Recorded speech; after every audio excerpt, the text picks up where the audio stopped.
What's up, investors? It's the Russian dude.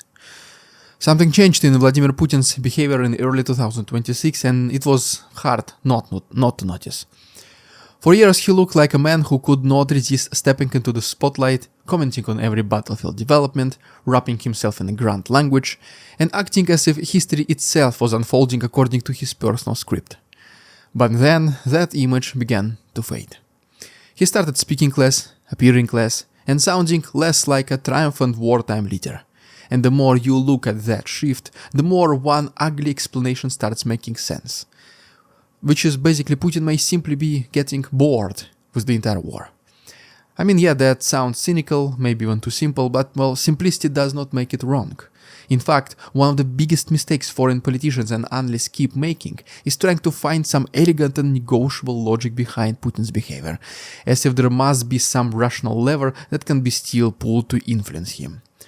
But just what if there is no such sophisticated formula here? What if the man with unlimited power in a giant nuclear state really did launch and sustain this catastrophe not because it made financial sense, not because it also delivered stable territorial gains, and not because NATO left him no choice, but because war itself gave him a thrill, a rush, a sense of importance he could not get anywhere else? And what if the most dangerous phase begins not when he gets excited, but when this excitement starts to wear off? Let's look at things from this perspective in today's video.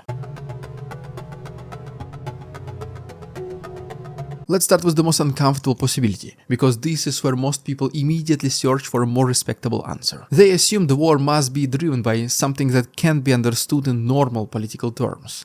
Money, land, prestige, security, leverage, bargaining power, at least something. Because if it is money, well, then perhaps you can offer him more. Doesn't look like. If it is land, then maybe borders are the key. If it's security, then perhaps guarantees of treaties could change the equation.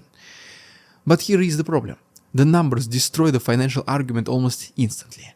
Russia's war spending combined with roughly $300 billion in frozen Russian assets pushed the cost towards already almost $1 trillion already burned, wasted or locked away. That is around 5 times Ukraine's pre-war entire GDP and nearly 1% of global GDP. No corrupt business scheme on earth justifies that level of destruction. If somebody still insists this is all about profit, they need to explain how destroying value on that scale is somehow, an investment strategy. Can it be? Just think about what those numbers mean in practical terms. Before the full-scale war, Rinat Akhmetov's STM Group, Ukraine's pretty much biggest business empire, was reportedly worth around $20 billion. That included Azovstal, coal mines, mineral processing plants, in what are now occupied provinces, energy assets, and a huge web of industrial holdings. In 2021, with all of that still functioning, the entire empire could have been bought for what Russia now spends in just a couple of months of war. The $300 billion assets in frozen assets, once again, alone could have bought an extraordinary share of Ukraine's most valuable private properties several times over. And if that still feels abstract, bring it down to one place. Just for example, Mariupol, the one which was destroyed completely. On a very rough hypothetical estimate, the city's homes, shopping centers, municipal assets, businesses, infrastructure, vehicles, public property might have been totaled around $50 billion on a good day. Russia's war expenditures could have bought Mariupol 20 times over. The same logic applies then to capital, Kiev. Before 22, Kiev had around 60 million square meters for residential property, with an average value near $2,000 per square meter, putting the city's residential property value at about $120 billion. That is still less than just 1 year of Russian war costs. So no, there is no credible commercial justification here. No negotiator can pitch Putin an offer that remotely matches what has already been lost. And once the money argument collapses, the real question becomes even more disturbing. Because if this war is not a rational business project, then what exactly has been driving him all this time? Could it be land, maybe? Let's try to answer this question in our next chapter. The next explanation people usually reach for is land. Empires grab territory, dictators love maps, and conquest is just at least something familiar. Fine, but even that theory starts falling apart once you look at what has actually happened since late spring 2022. And here's where it gets interesting. If territorial acquisition were the core objective, the war would have looked very different after the very first phase. The biggest symbolic and strategic prizes, Kiev, Kharkov, all of Odessa, none of this fell. And by now they are now completely out of reach of even the most committed Russian warmongers' fantasies. What was realistically capturable in a more or less sustainable condition was mostly taken in the early wave. After that, the war turned into just a grinding fight for ruined villages, wooden strips, cratered fields and wastelands so damaged that calling it valuable territory almost feels absurd unless you're Vladimir Slavyev. 1 kilometer monthly advances through wreckage does not look like a rational land grab strategy.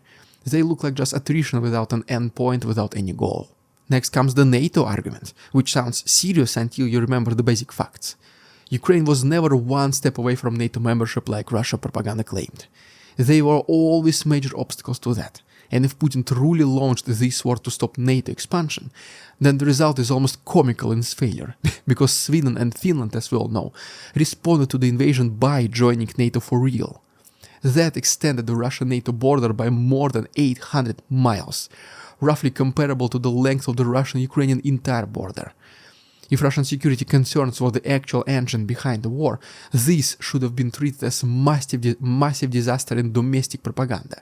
But instead, it was just barely emphasized in proportion to its significance. They just mentioned, yeah, they joined the NATO, and that's pretty much it. That should tell you that all you need to know about how weak this explanation about NATO really is. Then there is a save the face theory. Maybe Putin could not walk away because that would have been looking like humiliation to him. Maybe he had to emerge victorious on his own terms.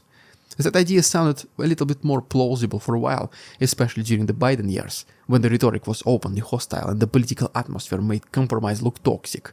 But then Donald Trump re-entered the picture and began floating various schemes that could have given Putin exactly what he supposedly needed: a face-saving exit. An opportunity to claim that he had extracted concessions and a way to package de-escalation as his own success and victory. And yet, the war goes on. That matters because if a man claims he cannot stop due to his pride, and then multiple opportunities appear for him to stop while still preserving that pride, but he keeps going anyway, well then maybe the issue was never pride alone. Maybe he did not want the show to end. Maybe war itself had become the whole point. That is the ugly answer respectable people hate, because it sounds too primitive.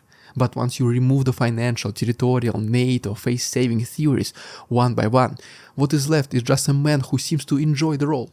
He enjoys being the wartime ruler, the man reading the maps, directing generals, talking missiles, and turning every international summit into discussion about him. Before the war, Putin was basically a corrupt Eastern European strongman with stories about palaces, offshore money, and endless private enrichment. The war, on the other hand, transformed him into a global-scale actor. And suddenly, the whole world was obsessed with him. And for a man like him, the attention itself becomes intoxicating. Let's talk about Putin's obsession with attention next chapter. Now imagine the entire Russian state not as a normal government pursuing a clear national strategy, but as a giant, exhausted machine forced to keep producing spectacle because one man at the top just likes the feeling it gives him. Once you look at it that way, a lot of the dysfunction starts making sense, unfortunately. Governors are not acting like long-term managers of regions that need roads, schools, utility systems, and functioning budgets. They are simply acting like desperate people under pressure to deliver records and cash no matter the cost. In some places, signing bonuses climb towards 3 or even 5 million rubles for each new contract soldier. That money does not just come from nowhere. It comes from debt, cuts, postponements, and diverted priorities. It comes from regions cannibalizing their own futures in order to satisfy the current demand from above. The same thing is happening to the financial authorities. Their task is no longer just economic management, even though obviously it still remains their priority, but keeping the war afloat through sanction evasions, emergency budgeting, and endless fiscal improvisation. Police officers then are pulled beyond ordinary law enforcement into coercive wartime functions. Security services are stretched between repression, internal discipline, and fear management. Everyone is working overtime, not because they share some coherent national mission, something what the whole country fights for, but because they're simply terrified of being the person blamed for failure. That is the key difference. The system is not held together by broad institutional belief in the war. It is held together by executive will. If you fail to bring in more manpower, fail to find more money, fail to build defenses, or fail to identify new enemies and traitors, then you risk becoming one yourself. Special agent. Foreign agent, I mean. In that environment, performance is driven by fear, not purpose. And for a while, that model could still function because it was lubricated by abundance, or at least the illusion of abundance. Russia seemed to even kind of have enough reserves, enough export revenue, stored equipment, propaganda momentum, and even enough coercive capacity to keep the whole machine moving. It looked as if the state could simply keep paying for everything. Contract soldiers cost millions. Well, just pay them. Find the money, do it. I don't care where from. Families need 10 million rubles as a death gratuity to stay quiet. Well, pay them too. Sometimes. Not frequently, but from time to time. And obviously make sure to show it on TV during prime time, of course. Drone manufacturing needs billions. Spend it. Sanctions oil needs to reach India through used tankers and a shadow fleet instead of flowing easily to Germany. Just do it. Build a workaround. As long as the money seemed endless, the game still looked fun from above. Putin could move arrows on map, lecture generals, fire somebody, and act like a man reshaping history while the system underneath keep absorbing the cost. But systems built around one man's excitement become fragile the moment the resources stop covering up irrationality. And that is exactly what began to happen next. And this is what changed everything. The illusion of limitless capacity started cracking. Oil export revenues weakened, the federal budget deficit swelled, businesses that were supposed to be winners in the wartime economy started asking the government for help. And suddenly the whole narrative of Russian endurance looked less like strength and more like just a debt-driven bubble. One of the country's biggest property developers, a major beneficiary of the early construction boom, ended up even seeking state support as well. Russian railways, another giant that mattered enormously because rail logistics are critical for both the military and defense industry, also needed help. These are not small struggling companies on the edge of the system. These are major players. Owners of those are friends of Putin. If they are asking for rescue while the federal budget is already running a record high deficit rooted in unrealistic assumptions, then the problem is not just isolated. The whole model is under stress. And here's the deeper problem. The wartime boom was never just pure evidence of strength. A lot of this was just debt. Households saw incomes rise because state money was pouring into the economy, and many responded by just spending aggressively, taking loans, taking mortgages, and assuming that the good times will continue forever. Companies expanded, hired more people, launched more projects, and committed themselves to demand patterns inflated by the wartime spending and subsidized money. Everyone was borrowing against the future they assumed that would arrive at some point. And, well, as you could have imagined, this is not a durable prosperity. That is a bubble. Simple as that. Russia was never infinitely rich. I mean, it kinda is, but just people steal it on top. It had reserves, yes, but reserves are finite, and borrowing at high interest rates is not a sign of health. It is a sign that the state has already started mortgaging tomorrow in order to just keep today alive. The assumption seems to have been that the storm only needed to be endured for just a little bit longer, that the war would eventually calm down, that stabilization would come later, but later just keeps never arriving. And that reality sets in. Leaks and signals suggested that officials were increasingly warning Putin about the scale of the problem, hinting at deficits, unresolved insolvency risks, and serious structural strain. And that may explain why his behavior changed. Because a war can feel thrilling when resources seem infinite and solutions can always be purchased, but it feels extremely different when every new move requires another painful search for money, labor, equipment, and industrial capacity. So once the game becomes accounting, it just stops being entertaining. It becomes work. Miserable work, stressful work full of bad news and diminishing returns. And a man who may have treated war as the greatest source of personal excitement in his political life suddenly finds himself trapped in the least exciting part of them all, economic reality, bureaucrats. That may be why the bombastic speeches just faded.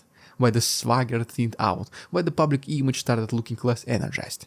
Because when the rush disappears and the bills arrive, even an obsession can begin to feel stale.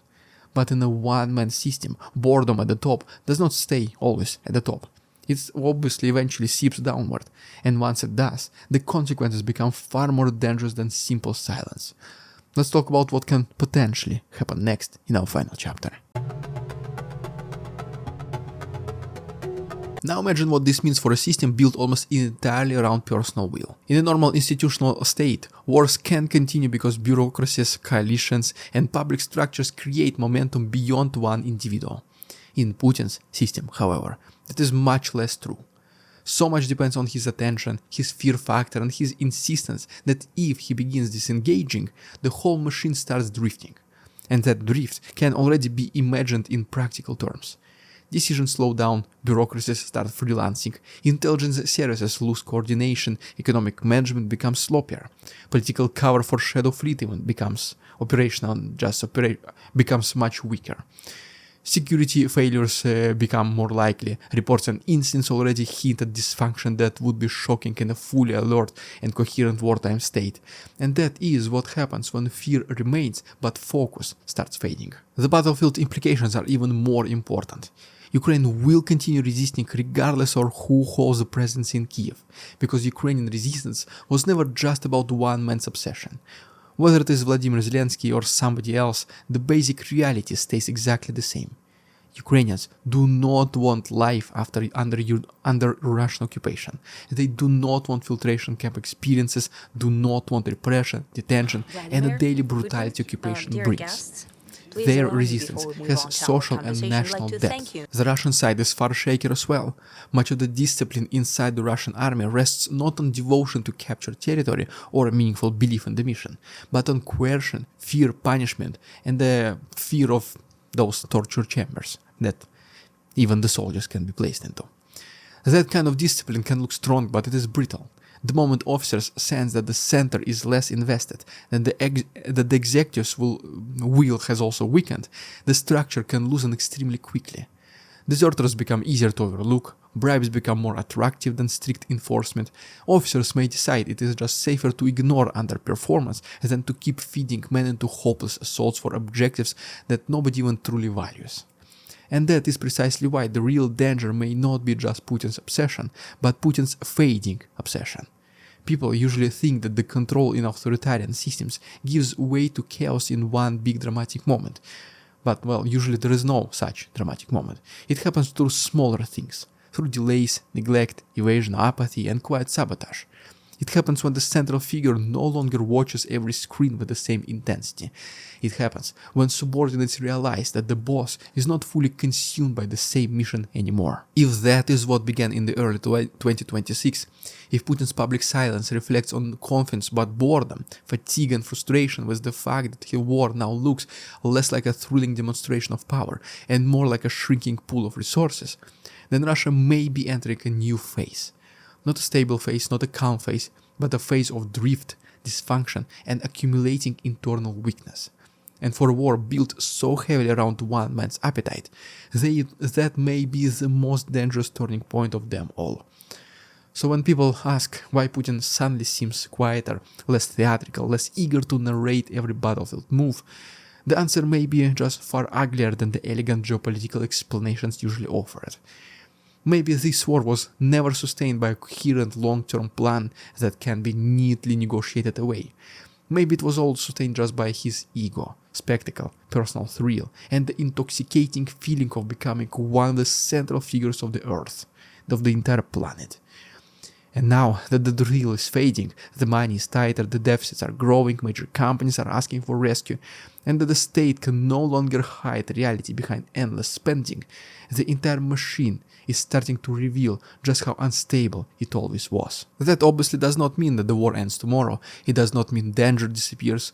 In fact, unfortunately, it may be completely the opposite. Systems built around one man's appetite often become most erratic when that appetite fades, because the institutions underneath were never built to solve the problem on their own. They were built to obey a mood. And once the mood changes, confusion, corruption, drift, and incoherence all start spreading everywhere at once. And guys, if you found this video essay useful, please consider subscribing to our channel, liking this video. Please don't forget about the Patreon, the link is down below. Thanks so much for watching. See you on Monday. We won't succumb to their tricks, the facade they try to sell. Their twisted words and feeble claims are all they cannot quell. We see through their lies, their feeble attempts to sway. We do not believe in ridiculous Russian propaganda.